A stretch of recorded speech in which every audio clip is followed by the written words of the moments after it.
Now, state your full name and spell your name, please. I'm David Edward Quady Jr., DAVID, EDWARD, QUADY. Thank you. Dave, when did you first join WFO? I don't remember exactly when I joined WFO, like a lot of things that happened 30 or 40 or 50 years ago.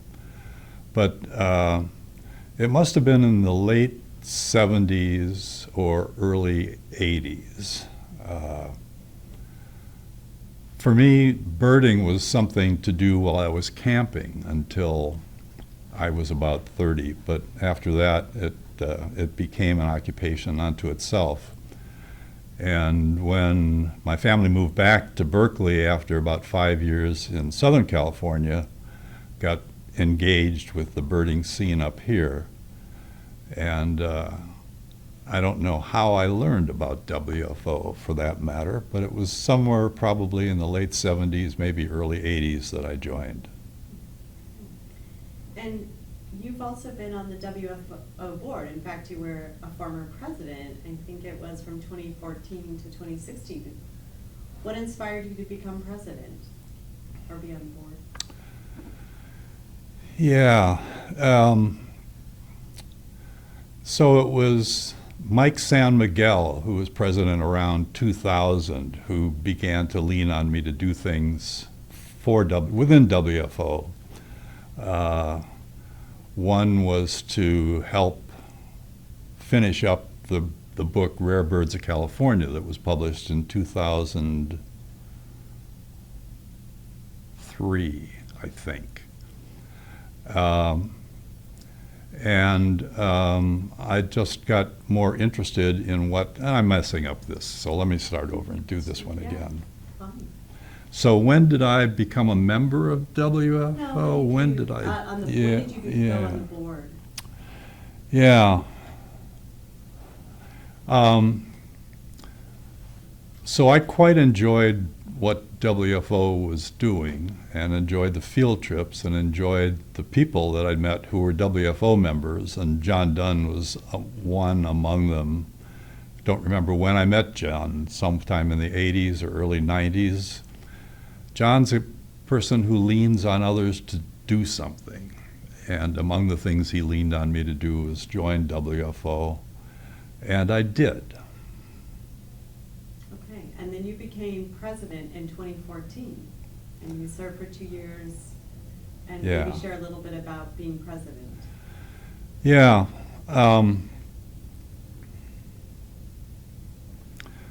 So I was asked at some point if I was interested in serving on the board and agreed, and I was elected in 2008, and I did the usual long run of on the board for 6 years. Ed Pandolfino was going to become the president of WFO. I liked and respected Ed and knew I'd be happy working with him, so I agreed to serve and was elected as vice president in 2012 and then president in 2014. Were there any significant challenges or successes that you want to share from being on the board or as the president?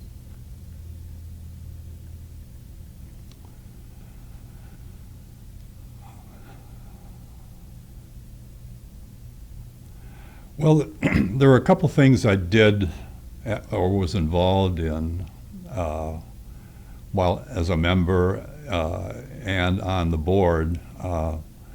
Somehow when I was on the board, I got tabbed to work on awards.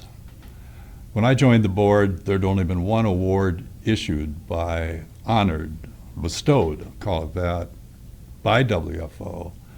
And that was an award to Alan Craig for serving as editor of the magazine for 20 plus years.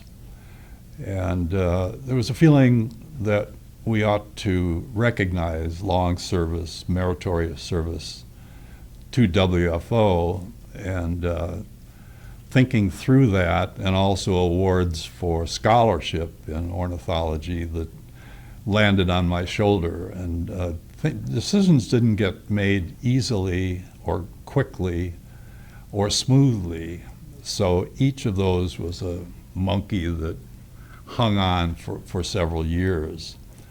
And finally, we reinstituted the Craig Award, we named it, for meritorious service to WFO. And I think the first one, I know the first one went to Guy McCaskey in 2015, I think, and I had the pleasure of awarding him that award. And the other award, after much struggle, we decided to name the Swarth Award for scholarship and publications in ornithology. And the first one was my pleasure to bestow on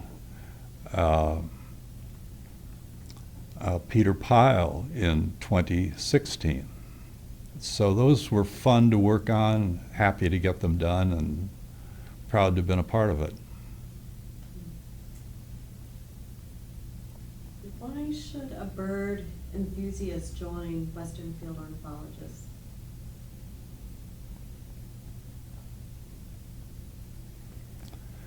I think it was Kimball Garrett who came up with the thought that WFO is the organization for birders who are interested in the science side, the technical side, or for ornithologists, professional or amateur, who are interested in birding. And that's a combination that fits me, and it remains accurate to these days, and I'd use it to try to convince anybody else to join WFO. What makes the Western Field Ornithology publication stand out?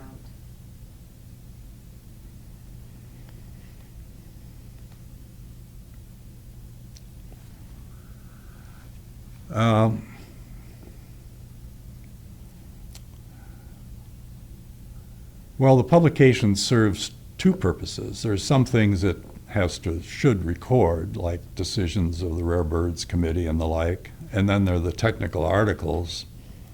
And they are written in a way that's understandable to people. They're edited well. I compare the work of editing them that has been conditioned and it's continued in an extremely good manner under, I'll do it again because I won't forget the name. Just take your time.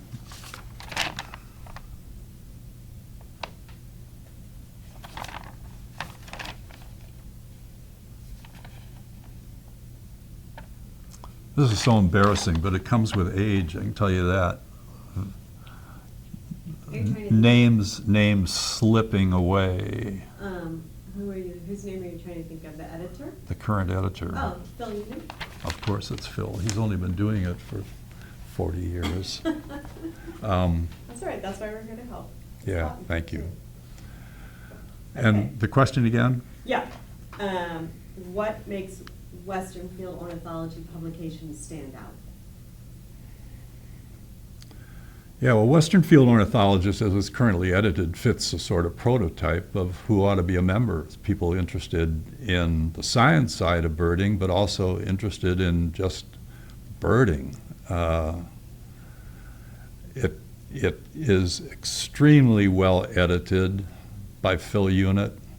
I compare the minimum number of typos or just awkward writing compared with a lot of other publications I get, and it just stands out in quality and range of coverage and skillful writing at the technical side and non-technical side.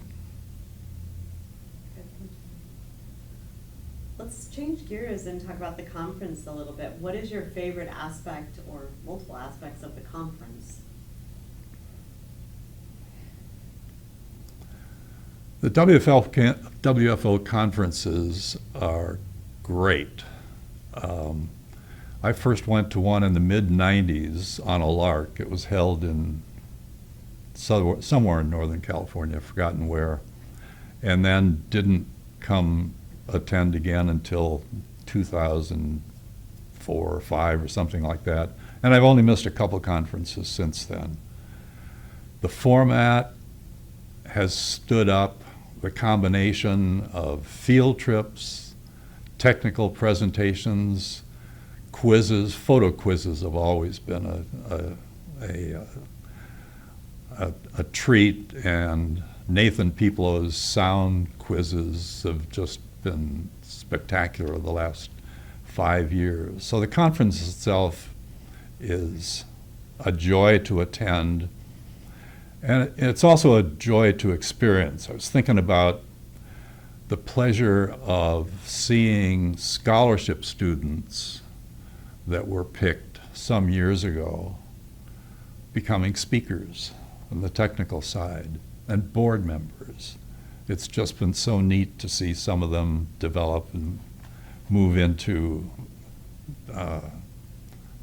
board work, organization work, and just see them grow as ornithologists. Is there any favorite story about WFO that stands out in your mind? Do you have a favorite story you want to share?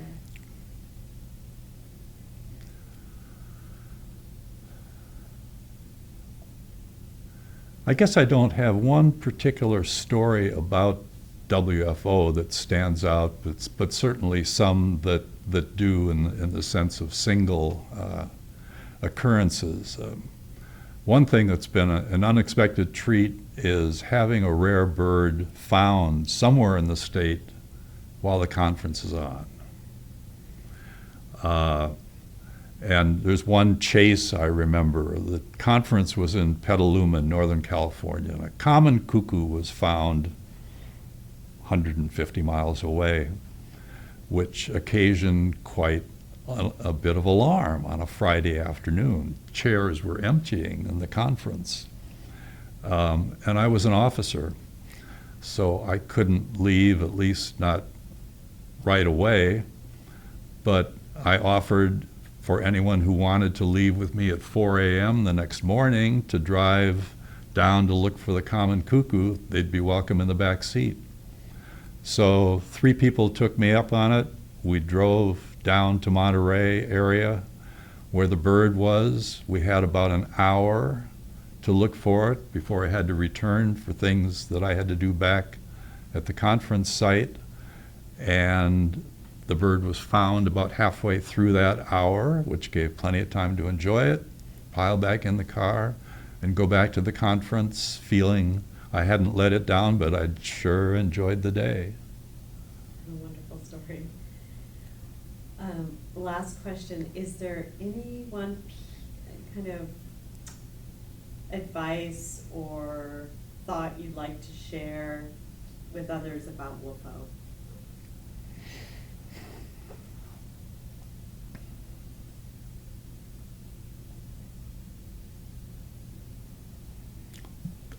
Nothing I can think of, honestly. Okay. Yeah, that's fine. Yeah. That's fine. I think anything else, anyone? I think it went great. Thank you so much. Yeah. You're very welcome.